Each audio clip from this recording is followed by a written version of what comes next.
Cüneyt Arkın.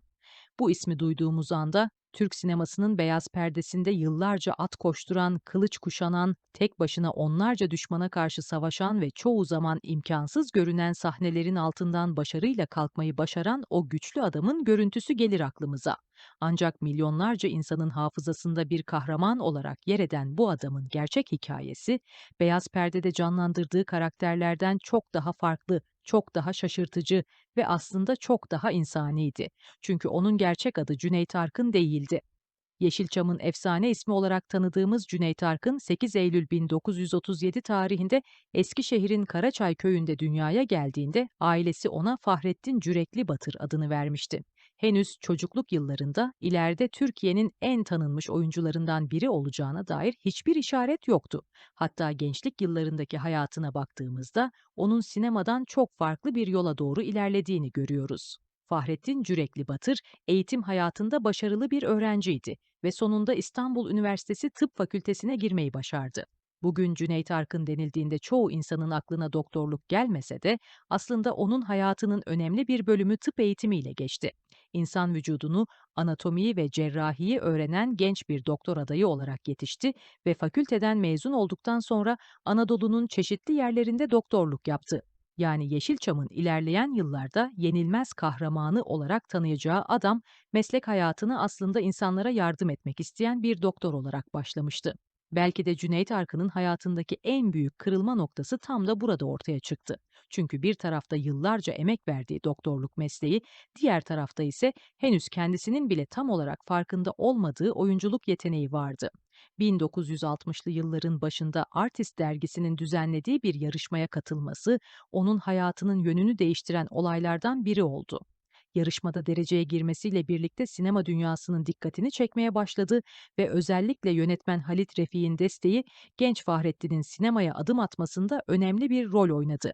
İşte o dönem Fahrettin Cürekli Batır'ın hayatında yeni bir sayfa açıldı. Artık karşısında sadece hastane koridorları ve doktorluk mesleği yoktu. Kameralar, stüdyolar, setler ve kendisini bekleyen bambaşka bir dünya vardı. 1964 yılında Gurbet Kuşları filmiyle sinemaya adım attığında henüz kimse onun yıllar sonra Türk sinemasının en büyük aksiyon yıldızlarından birine dönüşeceğini bilmiyordu. İlk dönemlerinde onu bugünkü Cüneyt Arkın imajından oldukça farklı bir şekilde görüyoruz.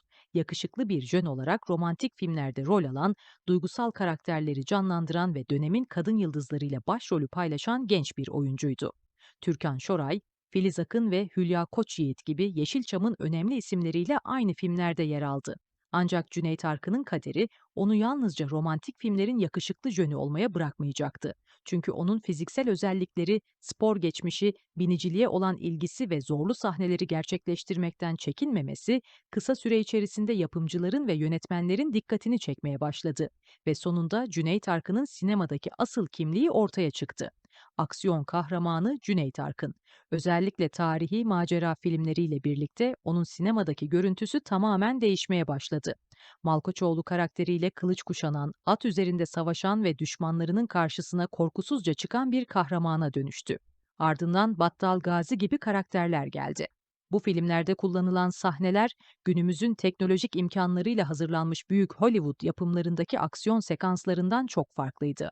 Yeşilçam'ın sınırlı bütçeleri, kısıtlı teknik olanakları ve yoğun çalışma şartları içerisinde oyuncular çoğu zaman son derece tehlikeli sahneleri kendileri gerçekleştirmek zorunda kalıyordu.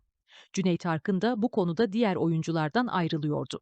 At üzerinde yapılan sahneler, yüksekten düşmeler, dövüşler, kılıç mücadeleleri ve çeşitli akrobatik hareketler onun filmlerinin adeta vazgeçilmez parçaları haline gelmişti. Üstelik ekranda gördüğümüz bu sahneler yalnızca birkaç saniyelik görüntülerden ibaret değildi. Bu sahnelerin arkasında uzun süren hazırlıklar, tekrar tekrar yapılan çekimler ve ciddi fiziksel dayanıklılık gerektiren bir çalışma vardı. Cüneyt Arkın'ın bu kadar zorlu sahnelerde oynamayı kabul etmesinin arkasında ise yalnızca cesaret değil, sinemaya duyduğu büyük tutku da bulunuyordu. O, izleyicinin karşısına çıktığında yalnızca rolünü oynamak istemiyordu. Canlandırdığı karakterin gerçekten yaşadığına seyirciyi inandırmak istiyordu.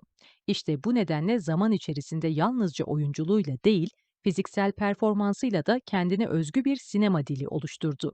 Fakat Cüneyt Arkın'ın kariyerini yalnızca kılıç, at ve dövüş sahnelerinden ibaret görmek büyük bir haksızlık olur. Çünkü onun sinema serüveni boyunca farklı türlerde çok sayıda filmde rol aldığını, yönetmenlik ve senaristlik yaptığını ve kamera arkasında da aktif olarak çalıştığını görüyoruz. Kariyeri boyunca 300'ün üzerinde filmde rol alması, onu yalnızca Yeşilçam'ın tanınmış oyuncularından biri değil, aynı zamanda Türk sinemasının en üretken isimlerinden biri haline getirdi. Fakat şöhretin ve başarının arkasında oldukça ağır bir çalışma temposu vardı. Yeşilçam'ın o dönemki çalışma koşulları bugünkü sinema sektöründen çok farklıydı. Filmler kısa sürede hazırlanıyor, oyuncular arka arkaya projelerde yer alıyor ve özellikle aksiyon filmlerinde fiziksel olarak son derece yorucu bir tempo yaşanıyordu. Cüneyt Arkın'ın kariyerinin ilerleyen dönemlerinde yaşadığı sakatlıklar ve fiziksel problemler de bu yoğun çalışma temposunun bedellerinden biri oldu. Buna rağmen kamera karşısına geçmeye devam etti. Çünkü onun için sinema yalnızca para kazanılan bir meslek değildi. Sinemanın hayatının en önemli parçalarından birine dönüştüğü yıllarda Cüneyt Arkın artık yalnızca Fahrettin Cürekli Batır'ın kullandığı bir sahne adı değildi. Cüneyt Arkın başlı başına bir karaktere dönüşmüştü. Ancak bu karakterin ardındaki gerçek insan, beyaz perdede gördüğümüz sert ve yenilmez kahramandan çok daha farklıydı. Doktorluk eğitimi almıştı, kitaplar yazmıştı, şiirle ve edebiyatla ilgilenmişti, çocuklarına ve ailesine önem veren bir babaydı ve hayatının ilerleyen dönemlerinde yalnızca sinemadaki başarılarıyla değil, geçmişte yaşadıklarını anlattığı röportajları ve yazılarıyla da kendi hikayesini gelecek kuşaklara aktarmaya çalıştı. Belki de Cüneyt Arkın'ı bu kadar unutulmaz yapan şey tam olarak buydu. Çünkü o, tek bir kimliğe sığabilecek bir insan değildi. Bir gün doktor önlüğü giyen Fahrettin Cürekli Batır, başka bir gün kamera karşısında kılıç kuşanan Cüneyt Arkın'a dönüşebiliyordu. Bir tarafta insan bedenini ve hastalıkları anlamaya çalışan bir doktor vardı. Diğer tarafta ise sinemanın büyülü dünyasında ölümden defalarca dönen, yüzlerce düşmanı tek başına alt eden bir kahraman. Ve bu iki farklı dünya aynı insanın hayatında birleşmişti. Cüneyt Arkın'ın hikayesini ilginç yapan da aslında bu büyük tezat. Çünkü onun gerçek hayatı oynadığı filmler kadar sıra dışıydı. Yeşilçam'da yıldız olmak kolay değildi. Bugün geçmişe dönüp baktığımızda o dönemin filmlerindeki bazı sahneler bize oldukça basit veya hatta imkansız görünebilir. Ancak o filmleri kendi dönemlerinin şartları içerisinde değerlendirdiğimizde Cüneyt Arkın'ın fiziksel performansının ve çalışma disiplininin neden bu kadar özel olduğunu daha iyi anlayabiliriz. O, teknolojinin bugünkü kadar gelişmiş olmadığı bir dönemde kendi bedenini adeta bir sinema aracına dönüştürdü. Kılıç kullandı, ata bindi, dövüştü, yükseklerden atladı, yaralandı, sakatlandı ama yeniden kamera karşısına geçti ve yıllar boyunca milyonlarca insan onun filmlerini izledi. Kimileri onu Malkoçoğlu olarak hatırladı, kimileri Battal Gazi olarak, kimileri ise yalnızca çocukluk yıllarında televizyonda izlediği ve her zaman iyilerin tarafında duran o cesur adam olarak hatırladı.